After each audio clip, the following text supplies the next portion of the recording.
Hey Machan, I M ഫറവോ. എന്റെ വട്ടപ്പേര് എന്താണെന്ന് അറിയാൻ വല്ലാത്ത ക്യൂരിയോസിറ്റി കാണുമല്ലേ?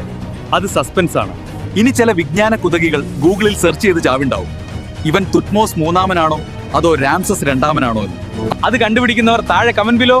ഈജിപ്തിൽ പവറിലും പണത്തിലും പ്രതാപത്തിലും എന്നെ ഓവർടേക്ക് ചെയ്യാൻ ആരുമില്ലെന്നായിരുന്നു എന്റെ അഹങ്കാരം. പക്ഷേ എന്റെ ആ വലിയ ഈഗോ അടിച്ചങ്ങ് പരത്തിയ രണ്ട് കിടുക്കാച്ചി അണ്ടർ കവർ ലേഡീസ് ഉണ്ട്. ഷൈഫ്ര ആൻഡ് പൂവ.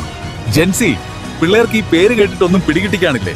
പണ്ട് കാലത്ത് പ്രസവ ശുശ്രൂഷയൊക്കെ നടത്തിയിരുന്ന മിഡ്വൈഫുകൾ അല്ലെങ്കിൽ സൂതികർമ്മിണികളായിരുന്ന ഈ ചേച്ചിമാർ.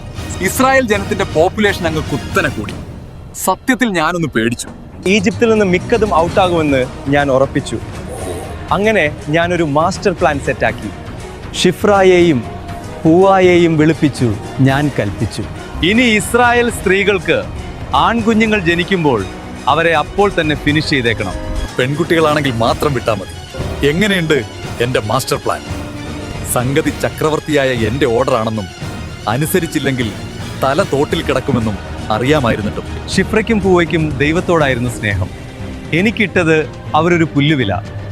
അവർ ആൺകുട്ടികളെ കൊന്നില്ല എന്ന് മാത്രമല്ല, കുഞ്ഞുങ്ങൾ ജനിച്ചു വീഴുമ്പോൾ അവരെ പൊന്നുപോലെ നോക്കി അങ്ങ് വളർത്തി.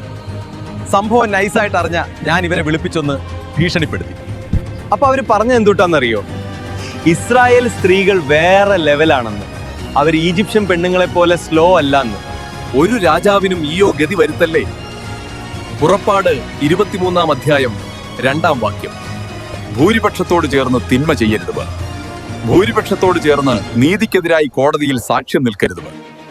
ഫോളോ ചെയ്യേണ്ടത് ക്രൗഡിനെയല്ല, ബോസിനെയല്ല, സത്യത്തെയാണ്, ദൈവത്തെയാണ്.